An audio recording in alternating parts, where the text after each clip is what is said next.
Yes, so we are starting the session, and please turn on your videos so that I can see that you are actively participating in the session. Today I'll discuss some important things. First of all, your homework is in the form of assignments, right? So you need to upload your homework against each assignment given with respect to each subject. For example, I have uploaded an assignment for physics. That means I've uploaded the holiday homework for physics. So with respect to that, you need to attach your files of physics homework on that note only, right? And if you are able to upload video, you are able to attach video, then attach the video of your project also.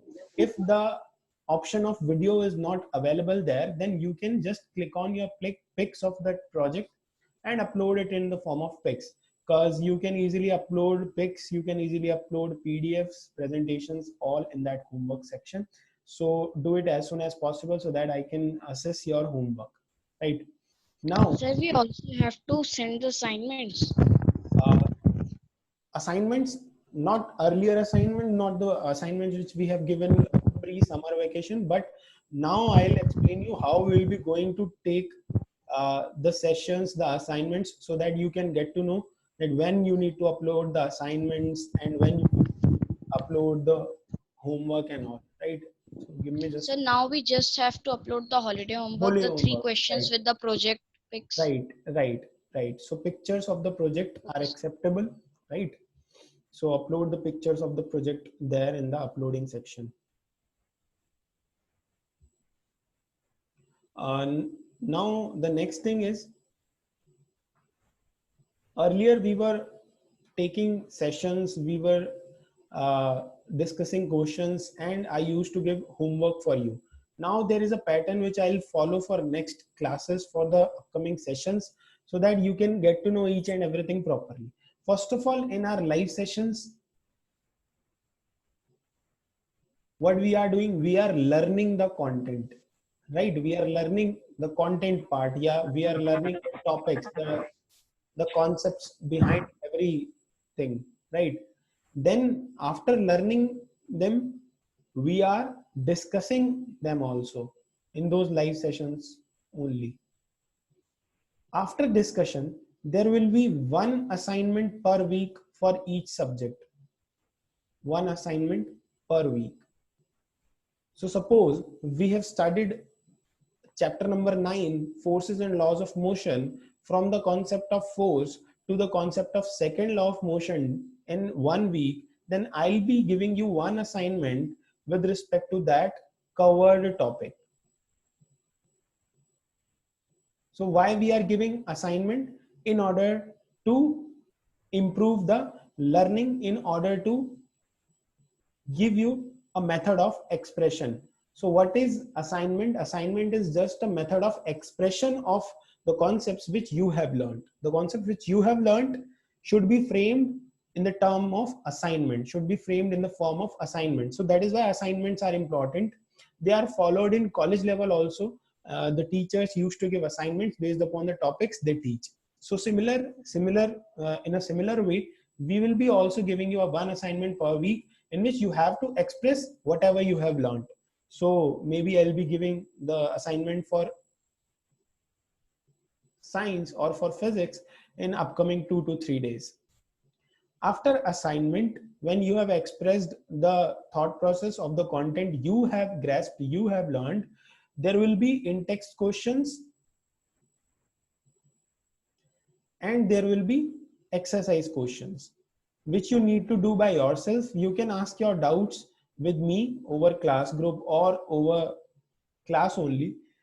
So first of all, we are taking live session, we are discussing things, then we are expressing in the form of assignments, and then we are totally consolidating our learning in the form of exercise questions and in the form of in-text questions, right?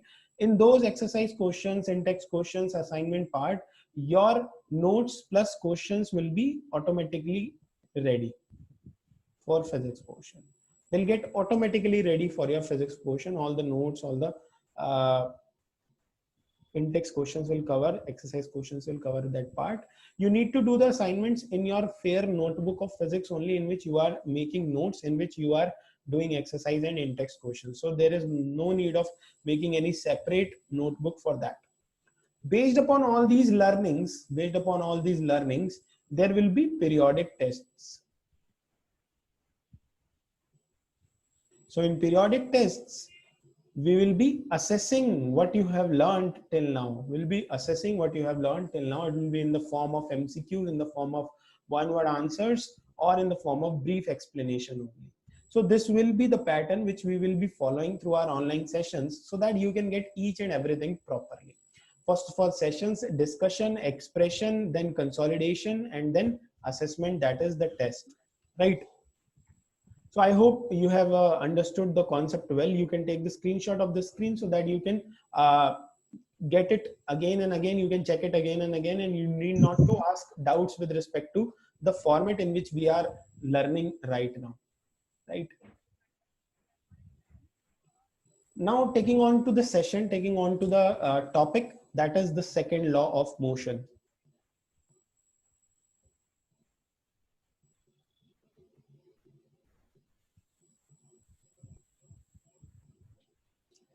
So there are two methods to understand this law. First method is just read its statement and then get the concept if you can. Second thing is make a story behind the law and then try to read the statement. So what does story means? Story means you are relating things in order to reach to a particular point when you can understand its statement well. आप चीजों को समझ रहे हो, आप relate कर रहे हो सारी चीजों को, सारे concepts को, उसके बाद आप कह रहे हो अच्छा law में ये कह रहा है. First law of motion को समझने के लिए everybody wants to remain at rest or in the state of motion until unless external force is applied on it.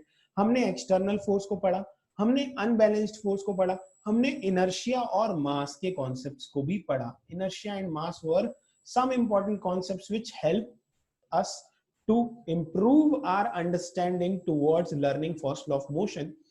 In a similar way, there are some terms which are very important to understand the second law of motion in a proper way. And the first term is momentum. It is very important word. We'll take the whole session in order to discuss momentum only. So please put all your concentration on the session only, otherwise you will not understand momentum. Momentum समझ में नहीं आता है, आगे का कोई concept समझ में नहीं आएगा, even आपके 2 से 3 chapters और समझ में नहीं आएंगे if you are not able to understand what is momentum. Try to understand it in a proper way, try to widen your thought process so that you can get things properly. Just take some examples in order to get to momentum only. ऐसा होता है कि tennis player जो है वो tennis ball को hit करता है, ठीक है, बहुत तेजी से हिट करता है टेनिस बॉल को. और टेनिस बॉल के अगर मैं कंपोजिशन की बात करूं तो वो रबर का होता है मोरओवर, अंदर से होलो होता है मोरओवर, राइट. अगर वो टेनिस बॉल आपके एल्बो पे लगता है, ठीक है, ये जो टेनिस बॉल है वो आपको हिट करता है और आपके एल्बो पे लग जाता है, तो क्या आपके एल्बो में फ्रैक्चर हो जाएगा क्या? इसके चांसेस बहुत कम है ना इसके चांसेस कि एक टेनिस बॉल से, एक कॉस्को की बॉल से, एक रबर बॉल से आपके एल्बो में फ्रैक्चर हो जाए, ऐसा तो नहीं हो पाएगा. एक और एग्जांपल लेता हूं कि अगर एक लेदर बॉल है, हाँ, तो मृदुल कह रहा है कि सर ये फ्रैक्चर तो नहीं होगा, वो बॉल जो है वो बाउंस करके वापस जरूर चली जाएगी सर, क्योंकि उसके अंदर इलास्टिसिटी है. सही है, ठीक है. एक और एग्जांपल लेता हूं, एक लेदर बॉल आती है, एक बैट्समैन जो है वो लेदर बॉल को हिट करता है और आप गलती से फील्ड में ही हो और आपके अब लेदर बॉल यहाँ पे लग जाती है. क्या लेदर बॉल बाउंस करके वापस चली जाएगी अगर वो स्ट्रेट हिट कर रही है, या यहाँ पे इंजरी कर देगी? वो लेदर बॉल जो है वो यहाँ पे इंजरी कर देगी, बहुत बुरी तरह आपको लग सकती है, ठीक है. और हाँ, बाउंस भी नहीं होगा, इंजरी डायरेक्टली हो जाएगी. पहली एक कंडीशन हम ये देख लेते हैं. एक और कंडीशन देखते हैं. एक स्लोप है और हुआ क्या कि इस स्लोप में मेरे को एक बड़ा सा ट्रक जो है वो ऐसे स्टेबल करके खड़ा करना है. तो होगा क्या, इस ट्रक का हैंड ब्रेक लगाएंगे और इसको यहीं पे खड़ा कर देंगे। और सिक्योरिटी के लिए भी कई लोग क्या करते हैं, इस ट्रक के टायर्स के पास आगे जाके ब्रिक्स रख देते हैं, ईंट रख देते हैं, ताकि वो फिसले ना। गलती से हैंड ब्रेक अगर लूज हो गई तो वो फिसले ना, गिरे ना। इस ट्रक की जब वेलोसिटी 0 है, इसकी जब वेलोसिटी 0 है और हम इसके आगे खड़े हैं, मान लो मैं इसके आगे ही खड़ा हूं, तो क्या ये मुझे कोई डैमेज करेगा? नहीं भाई, वेलोसिटी 0 है, रेस्ट पे है, मुझे क्या डैमेज करेगा? तो नो डैमेज। लेकिन अब हुआ क्या कि किसी ने क्या किया कि ट्रक के अंदर गए और हैंड ब्रेक तो हटा दिया और नीचे से ब्रेक्स भी हटा दी। अब क्या हुआ, ये ट्रक जो है ना, ये बहुत धीरे धीरे आगे चलने लगा, 2 मीटर पर सेकंड 3 मीटर पर सेकंड से ये आगे चलने लगा। क्या ये ट्रक मुझे कुछ नुकसान पहुंचाएगा? हाँ भाई, मुझे नुकसान जरूर पहुंचाएगा। क्यों? Yes, sir.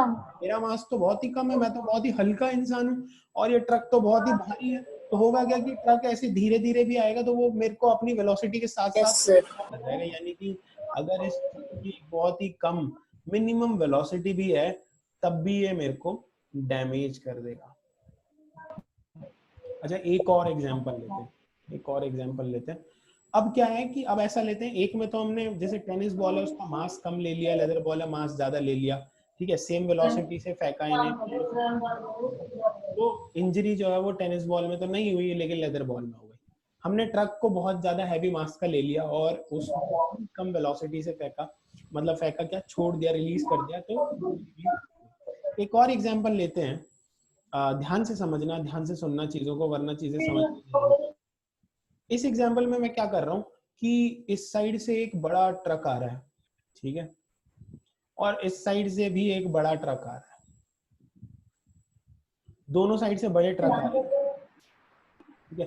दोनों के मास जो है वो बहुत ज्यादा है, ठीक है, और दोनों ना 100 किलोमीटर पर आवर की स्पीड से आ रहे हैं भाई। कितने? 100 किलोमीटर पर आवर आए दोनों और एकदम हेड ऑन बैंग हिट कर गए। कुछ होगा क्या?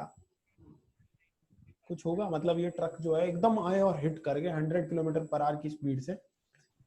मेरे ख्याल से तो दोनों ट्रक के मतलब बिल्कुल पीसेस हो जाएंगे, उड़ जाएंगे, वो बिल्कुल डैमेज हो जाएंगे, क्योंकि इतनी हैवी वेलोसिटी से वो आ रहे हैं और इतना हैवी उनका मास है कि वो झेल ही नहीं पाएंगे इतना बड़ा कोलिजन। Trucks will destroy. अच्छा, तीनों सिचुएशन में आप क्या देख रहे हो? तीनों सिचुएशन में आप ये देख रहे होंगे कि बॉडी का कोलिजन हो रहा है। कोलिजन मींस बॉडीज एक दूसरे से टकरा रही हैं, ठीक है। तीनों चीजों में ये नोटिस कर रहे हो, चाहे टेनिस बॉल यहाँ लगे, लेदर बॉल लगे, चाहे ट्रक मेरे से टकरा रहा हो, चाहे दोनों ट्रक आपस में टकरा रहे हो, तीनों ही सिचुएशन में बॉडीज का कोलिजन हो रहा है, यानी वो बॉडीज एक दूसरे को हिट कर रही हैं। और एक और चीज आप लोग नोटिस कर रहे होंगे कि तीनों ही एग्जाम्पल्स में, पहले एग्जाम्पल में मास का बड़ा इंपॉर्टेंट रोल था। मास जो था मेरा वो टेनिस बॉल का कम था और लेदर बॉल का ज्यादा था। वेलोसिटी दोनों की सेम थी, चलो, तो मास का बहुत इंपॉर्टेंट रोल था। दूसरे मेरे एग्जाम्पल में तो वेलोसिटी का बड़ा इंपॉर्टेंट रोल था भाई। जब रेस्ट पे था, जब वेलोसिटी थी नहीं, तब तो कुछ नहीं हो रहा था, लेकिन जब वेलोसिटी आ गई तो बहुत कुछ होने लग गया। और मेरे तीसरे एग्जाम्पल में मास और वेलोसिटी दोनों का ही बड़ा इंपॉर्टेंट रोल है यार। मतलब मास भी ज्यादा है, वेलोसिटी भी ज्यादा है, बहुत ज्यादा लेवल पे तबाही मच रही है। इसका मतलब क्या है? इसका मतलब है एक ऐसी क्वांटिटी है, ठीक है, there is a quantity, there is a presence of some quantity which depends upon mass and velocity such that whenever one body hits with another body, this quantity transfer its mass and velocity या फिर transfer its qualities of mass and velocity to another body। समझ में आया क्या बोला मैंने? कि there is presence of some quantity, ऐसी कोई तो quantity है which depends upon mass and velocity, जो mass और velocity दोनों पे depend कर रही है, such that whenever one body hits another body, this body transfer its capabilities to this body। ये body अपनी capabilities को इस body पे transfer एक और एग्जांपल समझते हैं। एक बॉलर जो है वो बॉल को फेंकता है, यानी वो बॉल पे फोर्स अप्लाई करता है। उस फोर्स एप्लीकेशन से, please turn off your mics, उस फोर्स की एप्लीकेशन से उस बॉल के मास में कुछ वेलोसिटी आती है, राइट? ऐसा होता है। बॉलर बॉल कर रहा है, ध्यान से सुनना प्लीज, कोई भी कंसंट्रेशन को डिस्टर्ब मत करना अपनी। बॉलर ने बॉल को फेंका, फोर्स अप्लाई किया, उससे मास और वेलोसिटी जो है बॉल में गेन हो चुकी है। मास तो ऑलरेडी था, वेलोसिटी आ गई उसके अंदर।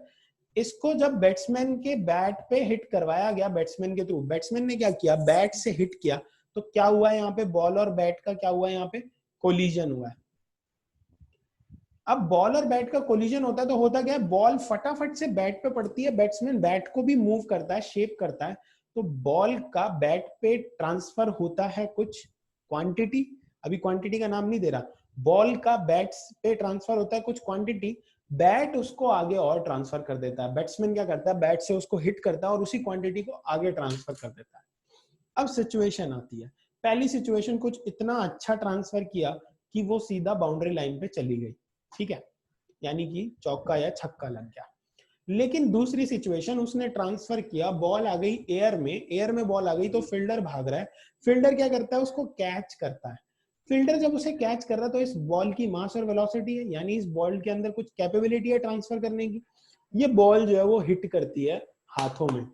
अब आपने देखा होगा कई बार क्या होता है, फील्डर जो हैं वो ऐसे हाथ को ऐसे करके कैच नहीं करते, वो ऐसे टाइम लेते हैं कैच कर, पूरा का पूरा हाथ को पीछे ले जाते हैं। या इवन अपर कैच भी है, दो कैच होती है, एक लोअर कैच एक अपर catch.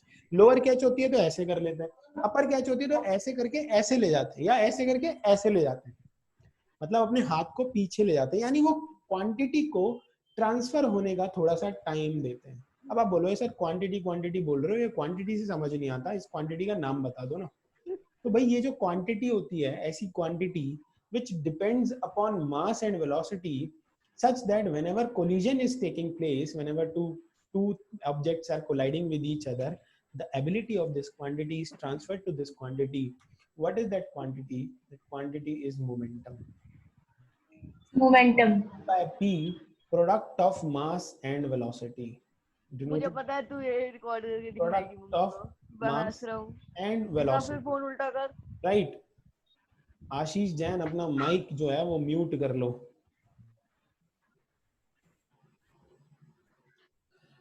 So this quantity, which is the ability of a body to transfer the product of mass and velocity to another body, is known as momentum.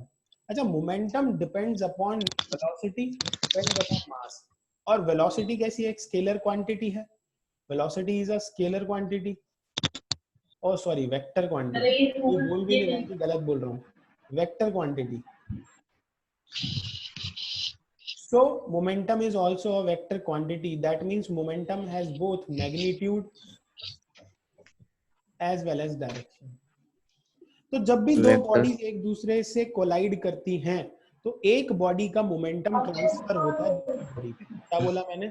जब भी दो बॉडीज एक दूसरे से कोलाइड करती हैं तो एक बॉडी का जो मोमेंटम है वो दूसरी बॉडी के अंदर ट्रांसफर होता है, जिसकी वजह से दूसरी बॉडी के अंदर मोशन आ जाता है ना। कई बार ऐसा होता है कि एक गाड़ी रेस्ट पे, फटाफट से दूसरी गाड़ी आई इसको हिट कर गई, तो ये मोशन में भी आ गई और इसमें डैमेज भी हो गया। इसका मतलब क्या है, इस बॉडी ने अपना मोमेंटम इस पे ऐसा ट्रांसफर किया कि ये डैमेज भी हो गई और ये मूव भी करने लगी, ठीक है। एक और एग्जांपल लेते हैं, एक तो कैच वाला याद रखना कि जब मैं कैच एकदम से कर रहा हूं तो डैमेज हो जा रहा है, जब मैं कैच पीछे लेके जाके कर रहा हूं तो डैमेज नहीं हो रहा हाथों में।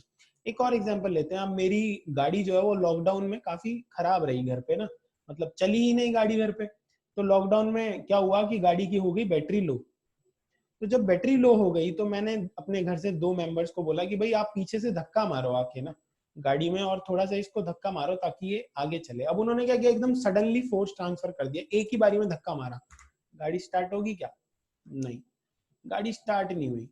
मैंने इनको बोला एक काम करो, ये पूरी जो रोड है ये 10 मीटर लंबी रोड है, आप क्या करो यहाँ से लेके यहाँ तक धक्का ही मारते रहो, यानी ग्रेजुअली इसको धक्का मारते रहो। और वो जो धक्का होना चाहिए वो एक कांस्टेंट होना चाहिए, यानी जो चेंज इन वेलोसिटी में आप कर रहे हो वो एक लंबे समय तक होनी चाहिए। डेल्टा टी यानी टाइम डिफरेंस जो है वो लंबे समय तक होना चाहिए। तो क्या गाड़ी चल जाएगी? हाँ, तब गाड़ी चल जाती है। कई बार ऐसा होता है कि धक्का मारते रहते हैं दूर तक और एकदम से उसको फोर्स मिलता है और वो गाड़ी जो है, इंजन जो है वो स्टार्ट हो जाता है और गाड़ी चल जाती है। इसका मतलब क्या है? इसका मतलब ये है कि मोमेंटम मास और वेलोसिटी पे डिपेंड करता है। एक बॉडी से दूसरी बॉडी पे ट्रांसफर होता है और ट्रांसफर होते वक्त अगर टाइम बहुत कम होता है, यानी बॉल जैसे ही हाथ पे पड़ी, अगर इसको मैंने कहीं मूव नहीं करा और ये ट्रांसफर का टाइम कम है, तो इस पे डैमेज बहुत ज्यादा हो जाएगा। इस पे बहुत ज्यादा डैमेज हो जाएगा। ये सडनली मोशन में आ जाएगी, या तो मोशन में आ जाएगी अगर हैवी मतलब स्ट्रॉन्ग चीज है, या फिर अगर डेलिकेट चीज है, हाथ है, स्किन है, तो वो खराब हो जाएगी, फट जाएगी, इंजरी हो जाएगी। ठीक है। इसी तरीके से कई बार आपने ऐसा देखा होगा कि जो स्विमर्स हैं अगर वो डाइव मारते हैं ऊपर से, तो वो ऐसे नहीं मारते डाइव, मतलब वो अपनी पूरी बॉडी को एक्सपोज नहीं कर देते वाटर पे, और अगर पूरी बॉडी अगर वाटर पे हिट करेगी तो पूरी बॉडी पे स्वेलिंग हो जाएगी। वो क्या करते हैं, अपने हैंड्स को इस तरीके से वाटर में पुश करते हैं। तो इससे क्या होता है, वो जो ऊपर से कूद रहे हैं उसमें मास और वेलोसिटी है, मोमेंटम है, उसको वो ट्रांसफर होने के लिए एक टाइम दे रहे हैं ताकि उनको चोट ना लगे। इसी तरीके से आपने कई एथलीट्स देखे होंगे, वो जो लॉन्ग जंप्स करते हैं, ऊपर ऊपर से कूद जाते हैं, कूदने के बाद में वो 2-3 ऐसे राउंड्स ले लेते हैं। एकदम से कूद के नीचे खड़े नहीं हो जाते, कूदने के बाद ऐसे राउंड्स ले लेते हैं, टाइम ले लेते हैं। इसका मतलब क्या है, मोमेंटम को ट्रांसफर होने के लिए वो एक टाइम दे देते हैं। समझ में आ रहा है, नहीं आ रहा? इसका मतलब ये है कि जब भी एक बॉडी के अंदर फोर्स होता है, फोर्स अप्लाई होता है, उसकी वजह से मास और वेलोसिटी जो है एक मोमेंटम गेन करने लगती है बॉडी। मोमेंटम जब किसी बॉडी पे हिट करता है तो ट्रांसफर हो जाता है। ट्रांसफर अगर आपको ज्यादा करना है तो टाइम कम दो ट्रांसफर होने का, ट्रांसफर अगर आपको कम करना है तो टाइम ज्यादा दो ट्रांसफर करने का। एक और एग्जांपल लेते हैं। एक छोटी सी बुलेट होती है, गन से निकलती है। तो गन क्या करती है भाई, गन इस बुलेट पे जो है एक फोर्स अप्लाई करती है। यहाँ से ये बुलेट निकलती है, गन जो है इस पे एक फोर्स अप्लाई कर रही है। फोर्स अप्लाई करते ही इस बॉडी का मास है और इस बॉडी की वेलोसिटी बहुत ज्यादा होती है भाई। जो बुलेट होती है उसकी वेलोसिटी तो बहुत ज्यादा होती है। तो होता क्या है कि इस बुलेट की वेलोसिटी जब बहुत ज्यादा हो जाती है, यानी ये बहुत ज्यादा मोमेंटम गेन कर चुकी होती है। अच्छा, जब ये ह्यूमन बॉडी के पास आती है तो होता क्या है, इसका मास बहुत कम है और ये शार्प है, इसके अंदर बहुत ज्यादा मोमेंटम है, फटाफट से ट्रांसफर होती है और अगर ये बॉडी पे लग गई तो बॉडी बिल्कुल डैमेज हो जाती है। इसका मतलब क्या है, यहाँ पे मोमेंटम ट्रांसफर करने का टाइम बहुत ही ज्यादा कम होता है। मोमेंटम ट्रांसफर करने का टाइम जो है वो बहुत ही ज्यादा कम होता है, इसलिए मोमेंटम बहुत ज्यादा ट्रांसफर हो जाता है ना। जैसे कि कोई भी अगर प्रिपेयर्ड रहे किसी चीज के लिए तो वो उस चीज को इजीली कर लेता है, लेकिन अगर कोई प्रिपेयर्ड नहीं रहे तो उस चीज का सडन इफेक्ट बहुत ज्यादा बढ़ जाता है। जब कोरोना वायरस आया तो ह्यूमन काइंड मतलब पूरी ह्यूमैनिटी प्रिपेयर्ड ही नहीं थी इस तरीके के वायरस के लिए। मोमेंटम बहुत ज्यादा ट्रांसफर हो गया, ऐसे समझ सकते हो आप। मोमेंटम बहुत ज्यादा ट्रांसफर हो गया, बहुत ज्यादा लोग जो है वो इन्फेक्टेड हो गए और बहुत ज्यादा सिचुएशन खराब हो गई। अब जैसे आप धीरे धीरे देख रहे हो कि अब पीपी किट्स भी बन रही हैं, अब वैक्सीनेशन पे भी काम चल रहा है, अब लोग होम रेमेडीज भी यूज कर रहे हैं। इसका मतलब क्या है, अब लोगों ने ना वो मोमेंटम ट्रांसफर होने का टाइम है बढ़ा दिया। समझ में आ रहा होगा आप लोगों को कि जब वैक्सीनेशन वगैरह या इवन पीपी किट्स, मास्क वगैरह की नॉलेज ही नहीं थी, यानी जब मोमेंटम को हम टाइम ही नहीं दे रहे थे ट्रांसफर होने के लिए ज्यादा, तब तो डैमेज बहुत ज्यादा हो गया। इस कोरोना वायरस ने बहुत लोगों को इन्फेक्ट कर दिया, बहुत लोगों की लाइफ खराब कर दी। यस, लेकिन जैसे ही हमने उसे टाइम दे दिया, मृदुल कह रहा है, we became adaptive to this, we became adaptive to this. जब एक फील्डर बॉल को कैच करता है और वो टाइम दे देता है, then the fielder become adaptive towards the force, वो उस ट्रांसफर ऑफ फोर्स के अडेप्टिव हो जाता है। That is the right situation to explain. अब यही अगर इस बुलेट से बचना है तो अगर इसने कोई लाइफ जैकेट पहन ली, ठीक है, तो उससे क्या होगा, लाइफ जैकेट से क्या होगा, इसकी बॉडी पे बुलेट हिट करने से पहले इस पे हिट कर जाएगी, इस जैकेट पे हिट कर जाएगी, यानी सारा मोमेंटम ट्रांसफर हो जाएगा इस जैकेट पे। उससे क्या होगा, डैमेज जो है वो कम से कम होगा, डैमेज इज लेस। ऐसे बहुत सारे एग्जाम्पल्स हैं। आज आप इन एग्जाम्पल्स को ध्यान से सोचना समझना कि ऐसे कौन से एग्जाम्पल्स हैं जहां पे मोमेंटम एक बॉडी का दूसरी बॉडी पे ट्रांसफर हो रहा है और उसका यूज हम कर रहे हैं, उस चीज का यूज हम कर रहे हैं। इसी तरीके से आप एक बार सोचो कि जब वाटर होता है वो बहुत तेजी से फ्लो करता है तो टरबाइन मूव करने लगता है। प्रोडक्शन ऑफ इलेक्ट्रिसिटी आपने पढ़ा होगा कि भाई इलेक्ट्रिसिटी प्रोड्यूस कैसे होती है, सोशल साइंस में भी आपने पढ़ा होगा कि जब डैम्स में बहुत ही तेजी से वाटर आता है तो वाटर के फ्लो का यूज किया जाता है इस टरबाइन को मूव कराने के लिए। यानी यहाँ से क्या हो रहा है, मोमेंटम ट्रांसफर हो रहा है टरबाइन में, जिसकी वजह से टरबाइन बहुत तेजी से रोटेट कर रहा है। समझ में आ रहा होगा। सो अगर कोई चीज मूव कर रही है तो उसके अंदर मोमेंटम ट्रांसफर किया किसने किया, एक फोर्स ने, एक पेरेंट फोर्स था जिसकी वजह से मोमेंटम ट्रांसफर हुआ उस बॉडी में, सच दैट उस बॉडी के अंदर कैपेबिलिटी आ गई to transfer its mass and velocity product to another body. कई बार हम वोकैबुलरी, इंग्लिश वोकैबुलरी में भी कई बार यूज कर लेते हैं हम ये वर्ड, ठीक है, कि भाई एक स्टूडेंट का मोमेंटम बहुत हाई है लेकिन ये काम ऐसा नहीं करता कि भाई इसके मोमेंटम को कन्वर्ट किया जा सके। इसका मतलब क्या है, आपकी जो माइंड है उसके साथ साथ अगर आप अपनी लर्निंग स्किल्स को, अडेप्टिव स्किल्स को, एप्टीट्यूड स्किल्स को भी इंप्रूव कर लोगे, यानी माइंड तो सबके पास है ना, लेकिन माइंड के प्रोडक्ट के साथ अगर आप स्किल्स को मल्टीप्लाई कर दोगे तो आपका मोमेंटम कैसा हो जाएगा, बहुत ही ज्यादा हाई हो जाएगा। और जब आपका मोमेंटम बहुत ज्यादा हाई हो जाएगा तो आप इसे ट्रांसफर भी बहुत अच्छे से करोगे। आपको मैंने कोई कॉन्सेप्ट पढ़ाना है, ठीक है, मान लो मैंने आपको मोमेंटम ही पढ़ाना था। अब इस कॉन्सेप्ट को पढ़ाने के लिए मैं 10 एग्जाम्पल दे रहा हूं आपको। इसका मतलब क्या है, मैंने अपना मोमेंटम बहुत हाई किया है तभी मैं आपके अंदर बहुत हाई मोमेंटम ट्रांसफर कर रहा हूं। समझ पा रहे होंगे आप भाई। आपको पढ़ाने के लिए मुझे तो बहुत ज्यादा पढ़ना है ना।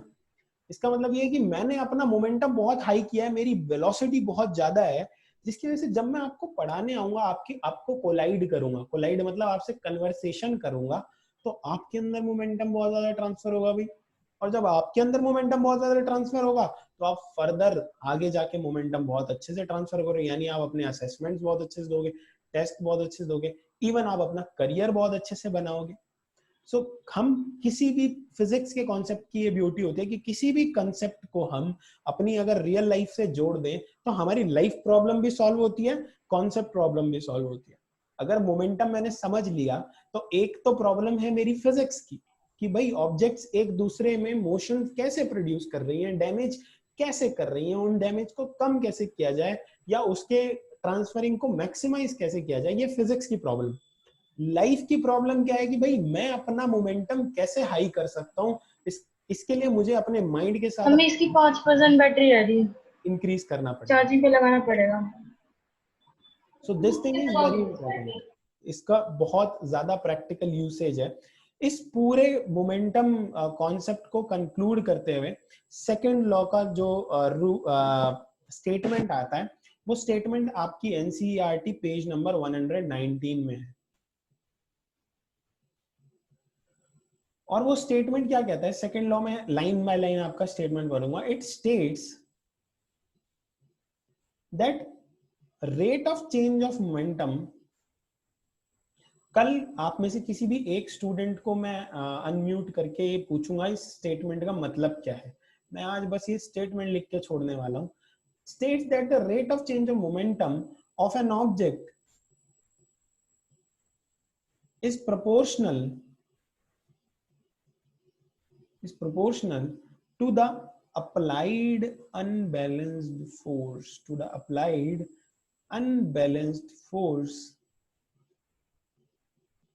in the direction of force।